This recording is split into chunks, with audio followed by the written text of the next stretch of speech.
عجیب کیفیت ہے. مولا حسین علیہ السلام شب عاشورہ کا وہ منظر یاد ہے کہ جب شبہ مرعون آتا ہے اور یہ آپس میں بات ہوتی ہے یزیدی لشکر میں کہ اگر حسین کی فوج سے ایک کو نکال دیا جائے, یعنی عباس کو نکال دیا جائے, تو گویا ہم یہ جنگ جیت گئے. آپس میں ان کے درمیان بات ہوتی ہے کہ گویا اگر حسین کی لشکر سے عباس کو نکال دیا جائے تو گویا ہم لشکر ختم ہو گیا اور ہم جیت گئے. اب جب یہ بات چیت ہو گئی, اب آپ اس سے اندازہ لگائیں کیوں شمع آیا تھا امان نامہ لے کر. میٹنگ پہلے ہو گئی تھی کہ عباس کو نکال دیا جائے تو جنگ خود بخود جیت جائیں گے, اس لیے اب یہ امان نامہ لے کر آتا ہے. اور امان نامہ لے کر آتا ہے, کیا کہتا ہے کہ اے میرے بھانجو, یہی تو کہتا ہے اگر میرے بھانجے کہاں ہیں. اب تاریخ کہتی ہے کہ مولا عباس مولا حسین خیمے میں تشریف فرمائے. دونوں نے سنا, عباس نے بھی سنا, مولا حسین نے بھی سنا, مگر عباس نے نہ جواب دیا نہ حسین نے جواب دیا. ایک مرتبہ امام حسین کہتے جناب عباس سے, اے عباس مجھے معلوم ہے کہ اس سے تمہیں کوئی دلچسپی نہیں ہے, کوئی لگاؤ نہیں ہے, مگر اب وہ بیچارہ آیا ہے رشتہ داری نبھانے آ رہا ہے, تو ذرا جاؤ دیکھو کیا کہہ رہا ہے. اب جناب عباس جاتے ہیں, کس کے حکم سے جاتے ہیں؟ امام حسین کے حکم سے جاتے ہیں. جناب عباس خود نہیں جاتے ہیں بلکہ امام حسین نے بھیجا کہ اے عباس جاؤ ذرا دیکھو تو کیا کرنے کے لیے آئے. اب جناب عباس جاتے ہیں. ایک مرتبہ شمر کہتا ہے, اے عباس تم تو میرے بھانجے ہو, میں تو تمہارے لیے امان نامہ لے کر آیا. اب جناب عباس کا جملہ سنیں. اب تاریخ کہتی ہے کہ عباس اور شمر میں گفتگو ہوئی, نرمی سے گفتگو ہوئی, نہیں زیادہ مطلب کوئی نرمی سے گفتگو نہیں ہوئی, بلکہ جب شمر نے یہ کہا کہ اے عباس میں تمہارے لیے امان نامہ لے کر آیا, تو اب عباس کا جملہ سنیں. جناب عباس شمر سے کیا کہتے ہیں؟ لعن اللہ علیک. جناب عباس کہتے ہیں لعن اللہ علیک, تجھ پر اللہ کی لعنت ہو. لعن اللہ امانت, تیرے امان نامے پہ بھی لعنت ہو, تیرے تجھ پہ بھی لعنت, تیرے امان نامے پہ بھی لعنت. اور جناب عباس ایک جملہ اور کہتے ہیں, اے شمر ملعون تو مجھے اس جانب سے نکالنے کی کوشش کر رہا ہے جسے میرے بابا نے علی نے اس لیے پالا تھا, اس لیے میری خدمت ہوئی ہے کہ میں آقا حسین پر اپنی جان قربان کروں, اور تو مجھے یہاں سے نکالنا چاہ رہا ہے. ایک صلوات پڑھیں پر محمد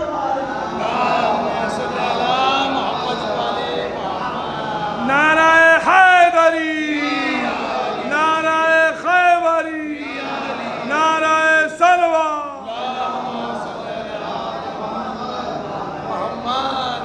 عباس نے اس پہ بھی لعنت بھیجی, اس کے امان نامے پہ بھی لعنت بھیجی, اور کہا تو مجھے اس جانب سے نکالنا چاہتا ہے کہ جس کے لیے میں پیدا ہوا ہوں. اس کے بعد شمر ملعون نکل جاتا ہے. یہ واقعہ یہ مولا عباس جو عظمت ہے اور فضیلت ہے, یہ بہت کم لوگ ہمارے یہاں جناب عباس کے شجاعت یا فضائل سے واقفیت رکھتے ہیں. جناب عباس علیہ السلام, اور یہ خود ہم لوگ اہل تشیع میں ہر انسان, ہر اہل تشیع کا فرد بچپنے سے ایک قسم کا جناب عباس سے تعلق پڑ جاتا ہے. امام حسین سے گویا نہیں پڑتا اتنا تعلق, جتنا تعلق بچپنے سے جناب عباس سے بڑھتا ہے. کیوں بڑھتا ہے؟ جب بچے چھوٹے ہوتے ہیں تو ان کے ہاتھوں میں کیا دیا جاتا ہے؟ تابوت نہیں دیا جاتا ہے, زری نہیں دی جاتی ہے, مولا عباس کا علم دیا جاتا ہے. یہ مولا عباس سے گویا محبت ہے کہ تمہیں عباس کا علمدار ہے. عباس کربلا میں علمدار تھا, وفا کا مائر تھا, تو تمہارے اندر بھی بچپنے سے عباس کی وفا آنی چاہیے. غداری نہیں کر سکتے, وفاداری تمہارے اندر آنی چاہیے. اور پوری دنیا کے آپ جلوس میں نظر ڈالیں, اہل تشیع کے پوری دنیا کے محرم کے جلوس میں, ہر جلوس میں آپ کو زلجنا نہیں ملے گی, ہر جلوس میں آپ کو زری نہیں ملے گی, ہر جلوس میں تعزیہ نہیں ملے گی, ہر جلوس میں زری نہیں ملے گی, مگر تنہا علم مبارک ایسا ہے کہ کسی بھی تاریخ کا جلوس ہو, کسی بھی تاریخ میں ہو, ایام عزا میں ہو تو بھی علم, ایام عزا کے بعد ہو تو بھی علم. یعنی یہ علم لے کر بتایا جاتا ہے کہ تمہیں عباس سے وفاداری سکھائی جا رہی ہے. ہر جلوس میں عباس کا علم ہوتا ہے, یعنی عباس سے نصرت, عباس سے مدد کا سلیقہ اور عباس سے جینے کا سلیقہ دیا جاتا ہے کہ کس طریقے سے جناب عباس نے آقا حسین پر اپنی جان کا نذرانہ پیش کر دیا کہ آقا حسین کے حکم کے مطابق جناب عباس نے زندگی گزاری. اور یہ علم واقعہ ہر ملک کی ایک علامت ہوتی ہے اور اس ملک کی علامت کی خاصیت ہوتی ہے کہ آپ ہندوستان کا پرچم ایران میں نہیں لگا سکتے, ایران کا پرچم جو ہے ہندوستان میں آزادی کے ساتھ نہیں لگا سکتے, یعنی کسی ملک کا پرچم آپ کسی اور ملک میں نہیں لگا سکتے. مگر یہ واقعہ یہ معراج جناب عباس ہے, یہ معجزہ جناب عباس ہے کہ جناب عباس کا علم ہر ملک میں ہر سرزمین پر یہ لہرا کے بتایا جاتا ہے کہ اس کائنات میں اگر کسی کی حکومت ہے تو حسین کی حکومت ہے اور حسین کا علمدار کوئی ہے تو حضرت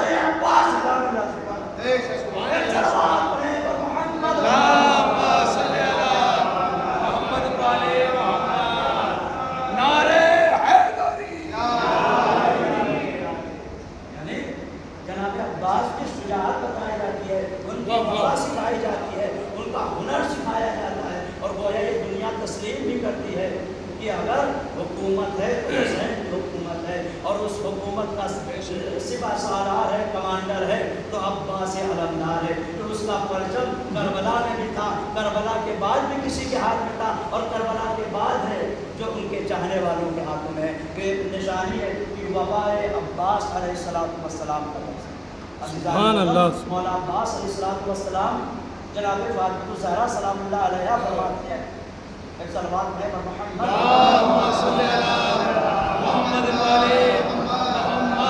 عباس نام کس نے رکھا؟ عباس نام کس نے رکھا؟ عباس نام خود شہزادی فاطمہ الزہرا رکھا, کسی اور نے نہیں رکھا. یعنی کیا مقام ہے کہ مولا عباس کا اسم گرامی جناب شہزادی کونین رکھتے ہیں. اور عباس کی ایک علت بتاتی ہے, تاریخ میں ایک علت بتائیے کہ عباس سے کیا مراد ہے. عباس کے مجموعے پنجتن کے مجموعے کا نام عباس ہے, پنجتن کے مجموعے کا نام عباس ہے. اب جناب تاریخ کہتی ہے کہ عباس کیوں رکھا گیا, پنجتن کے مجموعے کو عباس کیوں کہتے ہیں؟ پنجتن کے مجموعے کو عباس اس لیے کہتے ہیں کہ جب شہزادی نے عباس نام رکھا ہے تو عباس ایسے نہیں رکھا بلکہ پنجتن کے اسما کو دیکھا ہے. اس کے بعد پنجتن کے اسما کو دیکھ کر ایک نام تجویز کیا کہ جو نام عباس تھا. اب تاریخ کہتی ہے کہ عباس کے عین سے علی مراد ہے, عباس کے عین سے علی مراد ہے, بے سے خود بطول مراد ہے, اور عباس کی الف سے احمد مراد ہے, اور عباس کی سین سے حسنین مراد ہے. یعنی اگر کسی کو ایک وقت میں پنجتن پاک کو دیکھنا ہے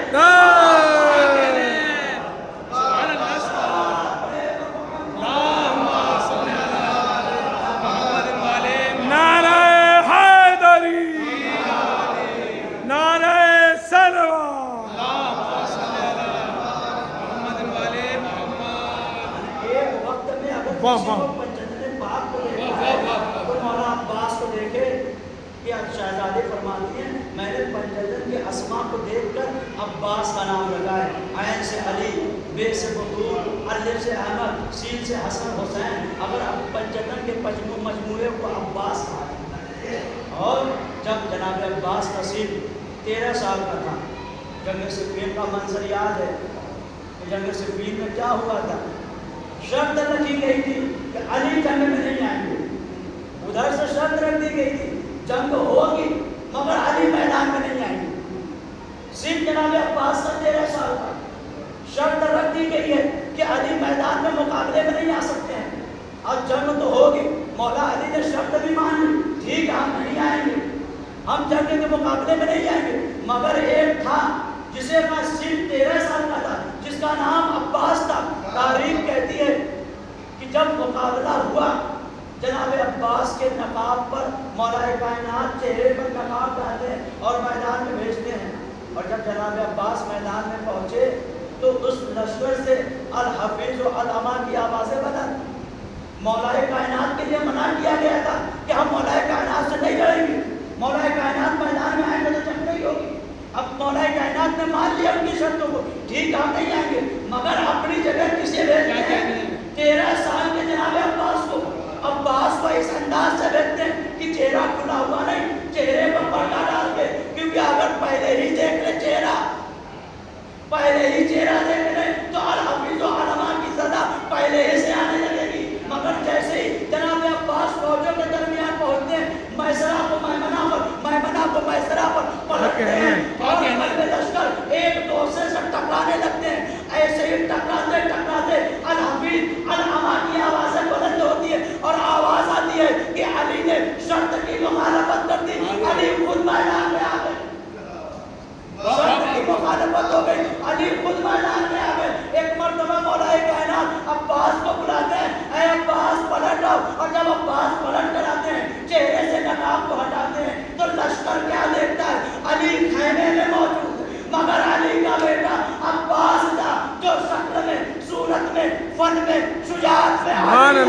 کہنے کیا کہنے صلوات پڑھیں محمد اللہم صلی محمد والے محمد. جو ہر لحاظ سے میدان میں عباس علی نظر آ رہے تھے کہ دشمن کو دھوکہ ہو گیا. ایک 13 سال کا بچہ اور ایک 34 سال کا جوان، کتنا فرق ہوگا. دشمن کو احساس ہی نہیں ہوا کہ عباس آئے ہیں یا علی آئے ہیں. عزیزان محترم، اس کے بعد زمانہ اور آگے بڑھا، مولا حسین کا دور آتا ہے. مولا حسین کے دور میں جناب عباس کے لیے، جناب عباس کو مولا حسین کے لیے پالا گیا تھا. اب تاریخ میں مولا عباس کا ایک خطبہ ہے، بہت طولانی ہے، مگر بس 1-2 جملے اس خطبے کا جو مولا عباس نے خانہ کعبہ کو چھت پہ دیا. کوئی معمولی جگہ نہیں دیا خطبہ، خانہ کعبہ کی چھت پر دیا. اب جب امام حسین 8 ذوالحجہ کو خانہ کعبہ چھوڑ رہے تھے، خانہ کعبہ کو چھوڑ رہے تھے، اس وقت جانے سے پہلے جناب عباس کو خانہ کعبہ کی چھت پر بھیجتے ہیں. مولا حسین خیمے میں ہیں اور مولا عباس خانہ کعبہ کی چھت پر جاتے ہیں. اب بہرحال انسان یہاں سے نماز پڑھے گا تو مکے کی جانب رک کر کے پڑھ لے گا، لیکن اب خانہ کعبہ کی جانب، خانہ کعبہ کی کوئی چھت پر ہے تو کس جانب رک کرے؟ اس کے لیے معتبر قبلہ کون ہوگا؟ کس جانب رک کرے؟ اور فتح مکہ کے بعد جناب پیغمبر اسلام نے جناب بلال حبشی کو اذان دینے کے لیے کہا تو جناب بلال حبشی بھی اذان دینے کے لیے خانہ کعبہ کی چھت پر گئے. اب جناب بلال حبشی کہتے تھے یا رسول اللہ، جب میں مدینے میں ہوتا تھا تو خانہ کعبہ کی جانب رک کر کے اذان دیتا تھا، مگر اب تو میں یا رسول اللہ خانہ کعبہ کی چھت پر ہوں، کس جانب رک کر کے اذان دوں؟ کس جانب رک کر کے اذان دوں؟ پیغمبر اسلام کہتے ہیں اب تمہیں کسی جانب رک نہیں کرنا بلکہ میری جانب رک کر کے اذان دے دو. گویا قبلہ پیغمبر اسلام تھے. پیغمبر اسلام کے زمانے میں اگر کوئی شخص خانہ کعبہ کی چھت پر ہے تو اس کے لیے پیغمبر اسلام قبلہ ہے، اور امام حسین کے زمانے میں اگر کوئی خانہ کعبہ کی چھت پر ہے تو اس کے لیے حسین قبلہ ہے. اب حسین کی جانب رخ کرتے ہیں جناب عباس خیمے میں امام حسین بیٹھے ہیں، جناب عباس خانہ کعبہ کی چھت کے اوپر ہے. اب جناب عباس خطبہ دینا ارشاد کرتے ہیں، ایک ہاتھ امام حسین کی جانب، ایک ہاتھ خانہ کعبہ کی جانب. بسم اللہ الرحمن الرحیم، الحمدللہ الذی شرف ھذا البیت، کہ پروردگار عالم کی حمد و ثنا کرتے ہیں. اور اس کے بعد مولا فرماتے ہیں شرف ھذا البیت، کہ یہ اس بیت کو کہاں سے شرف ملا، اس بیت کو، اس خانہ کعبہ کو کہاں سے عزت ملی، کہاں سے مقام ملا. مولا عباس فرماتے ہیں حسین کی جانب رک کر کے کہ شرف ھذا بقدوم ابی ہے. امام حسین کی جانب رک کرتے ہیں بقدوم ابی ہے، اللہ نے جو خانہ کعبہ کو شرف بخشا ہے، حسین کے بابا کے صدقے میں شرف بخشا ہے. حسین کے بابا خانہ کعبہ میں آئے تو اللہ نے اس خانہ کعبہ کو قبلہ بنایا. جناب عباس کا کردار بھی دیکھیں. جناب عباس کہہ سکتے تھے میرے بابا کے صدقے میں، کیا بات ہے، نہیں کہا میرے بابا کے صدقے میں، بلکہ کہا امام حسین کے بابا کے صدقے. یعنی اب وفا کا پیکر ہے کہ اپنے کیا کہنا ہے. سبحان اللہ، سبحان اللہ. بلکہ خانہ کعبہ کی چھت سے کہتے ہیں کہ اس حسین کے بابا کے صدقے میں اللہ نے اس بیت کو شرف بخشا ہے. اور علامہ نیازی جو اہل سنت کے عالم دین ہیں وہ کہتے ہیں کہ اللہ نے خانہ کعبہ کو شرف نہیں بخشا ہے، علی کو پیدا کر کے علی کو شرف نہیں بخشا ہے، بلکہ خانہ کعبہ کو شرف بخشا ہے علی کے پیدا ہونے کی وجہ سے. اگر علی پیدا نہ ہوتے تو اس خانہ کعبہ کو پروردگار عالم شرف اتنا بخشتا ہی نہیں. علی کے پیدا ہونے کی وجہ سے اللہ نے اس شرف بخشا ہے. اور اس کے بعد ایک جملہ اور فرماتے ہیں، میں ترجمہ کرتا ہوں اس کا. تمام حاجیوں سے مخاطب ہوتے ہیں، حاجی ہے وہاں پر، کیا فرماتے ہیں ایھا الکفار، کفار فرماتے ہیں حاجیوں کو، ایھا الفجار، اے فاجروں، اے کافروں. کعبہ تو وہ مقام ہے کہ جہاں 20 کلومیٹر پہلے لکھ کے لٹکا دیا جاتا ہے بھیا یہاں کافر نہیں آ سکتا. کیا کہنے ہیں، کیا کہنے ہیں. اگر جناب عباس حاجیوں سے مخاطب ہوتے فرماتے ہیں اے کافروں، اے فاسقوں، اے فاجروں، تم او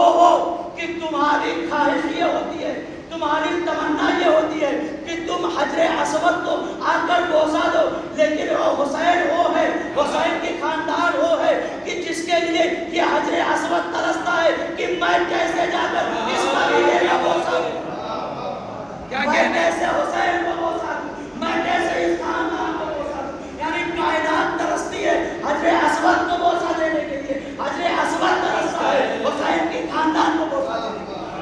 سبحان اللہ. محمد اللہم صلی علی محمد والے محمد.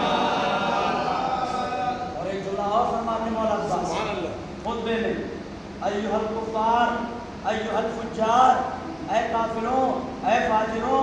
یا حاجیوں کو کہہ رہے ہیں جو حج کرنے کے لیے وہاں کھڑے ہیں. کیا کہنے ہیں، کیا کہنے ہیں؟ کعبہ میں، یعنی مسلمان تھے، احرام میں تھے، خانہ کعبہ کا طواف کر رہے تھے، نمازی تھے، حاجی تھے، سب کچھ تھے، مگر مولا عباس انہیں مجموعے کے سامنے ایھا الکفار ایھا الفجار کہہ کے مخاطب ہو رہے، مگر کسی کی ہمت نہیں تھی کہ جناب عباس سے آ کر کہہ دے اے عباس ہم تو حاجی ہیں، ہم تو نمازی ہیں، ہم تو پرہیزگار ہیں، ہم تو نماز پڑھ رہے ہیں. کسی کی ہمت نہیں ہوئی کہ عباس کو آ کر کہہ دے کہ ہم تو نمازی مسلمان ہیں.